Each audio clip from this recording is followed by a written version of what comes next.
nahihirapan na siya at mahal na niya ulit yung asawa niya, makipaghiwalay na lang siya sa akin. Pero sabi niya mahal niya ako at gusto niyang ako lang yung kasama niya pagtanda. Na hindi daw niya kakayanin pag nawala ako. Naguguluhan ako at hindi ko kayang makipaghiwalay.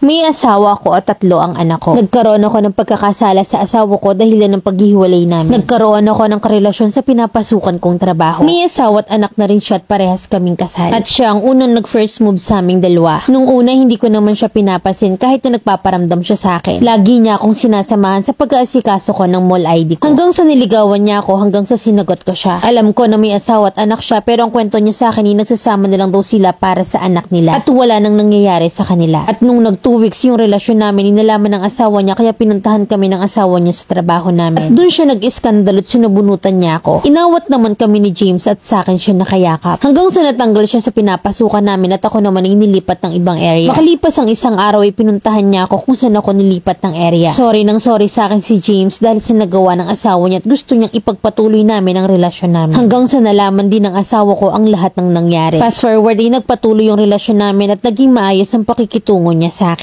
Na lahat binibigay niya sa akin kung anong kailangan ko at kung ano man ang hingin ko sa kanya. Na lahat ng yun ay kusa niyang binibigay. Napakasiloso niyang tao at ayaw niya nagmamayday ako ng picture ko. Sobrang effort niya sa akin, hatid sundo niya pa ako sa trabaho plus may pasalubong pa na pagkain. Kaya naman napamahal ako sa kanya ng todo at umabot kami ng 1 taon. Na hanggang ngayon ngay kami pa rin. Hanggang sa isang araw ay nahuli kami ng asawa ko na magkasama at pinalayas ako ng magulang ko sa bahay namin. Si James ang naghanap at nagbayad ng matutuluyan ko at binilhan niya pa ako ng mga gamit sa inuupahan ko. Nangupahan kaming dalawa pero umuwi pa rin naman siya sa asawa niya. Na minsan 2 days siyang natutulog sa akin at hanggang sa napag-isipan namin na umalis na siya sa pamilya niya at magsama na kami. Nung unang araw namin ay okay naman kami hanggang sa umamin na sa akin na namimiss daw niya yung anak niya at gusto niyang bumalik sa kanila. Na yun daw ay para lang daw sa anak niya. Hanggang sa minabasa ako na convo nila ng asawa niya na para bang okay na okay sila at taliwas sa mga sinasabi niya sa akin. Pumayag ako sa gusto niyang mangyari at sobrang sakit dahil nung ilang buwan pa lang kami ay yung ayon ng plano namin. At gusto niya rin akong mabuntis. Nung nakabalik na siya sa kanila ay patuloy pa rin ang relasyon namin pero lagi kaming nag-aaway. Dahil hindi ko alam kung totoo pa ba siya sa akin. Lagi niyang sinasabi sa akin na hindi daw talaga sila nagpapansinan ng asawa niya. At umuwi lang daw siya doon para sa anak nila. Naguguluhan na rin talaga ako. Sinabihan ko naman siya na kung nahihirapan na siya at ramdam niya na mahal na niya ulit yung asawa niya, makipaghiwalay na lang siya sa akin. Nasabihin niya lang sa akin at ako na yung lalayo pero ang lagi niya lang sagot sa akin, ako lang daw yung mahal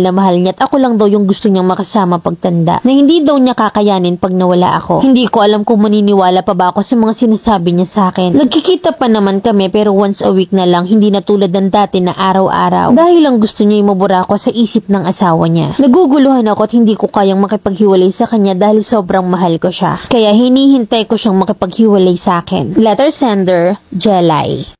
Grabe, nag-aasikaso ko pa lang ng ID mo sa work, nangangabit ka na. As in, hindi mo lang umabot sa probationary. 28 ka na, nauuto ka pa. Paano mo naman nasabing walang nangyayari, dun umuuwi? Bentang-benta sa'yo yung mga pang-uuto. Tsaka sanay ka sa tratong basahan, gusto mo pa talaga ikaw yung iiwan. Really, pinakasalan ka ng ama ng mga anak mo. 3 ang anak mo pero nakaya mong sirain yung pamilya mo. Hindi mo naisip na baka karma mo na rin yan. Sabagay, hindi mo maiisip yun. Utong-uto ka Lunod na lunod ka at wala kang karapatang mag-demand nga naman. Kasi ginusto mo yan Once a week kang uwian, sasabihin sa'yo na mas mahal na mahal ka. Na umamin lang ka mo sa'yo, iiwan mo. Parang hindi naman ako naniniwala. Alam mo, nagkabalikan na yun. Na-realize na nun na mas worth to keep yung misis niya, sising-sisina. Na habang humihili ka, naka 10 rounds ng malala. Pinapaasa ka na lang, ikaw naman asang-asa. Na hindi ka lang magawang iwan kasi nauuto ka pa naman Na siguro tsaka na kapag hindi na tumatalab lahat ng palusot sa'yo, na kayong mga naninira ng pamilya, hindi nyo deserve maging masaya.